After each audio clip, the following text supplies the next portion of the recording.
நாட்டை கட்டியெழுப்பும் மக்கள் சக்தி திட்டத்தின் கீழ் இன்றும் சில கிராம மக்களுக்கான சுத்தமான குடிநீர் வசதி ஏற்படுத்திக் கொடுக்கப்பட்டது.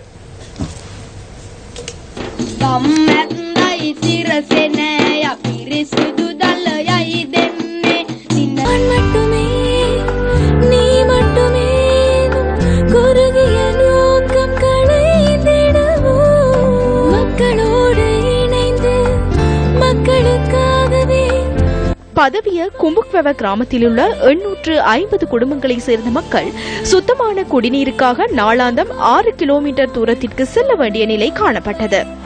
நீர் விநியோகத்தை பெற்றுக் கொள்வதற்காக அவர்கள் கட்டணத்தையும் செலுத்தியிருந்தனர். அவ்வாறு கிடைக்கும் நீர் சுத்திகரிக்கப்படாமையினால் நீரிழிவு நோயினால் பாதிக்கப்பட்டுள்ளனர்.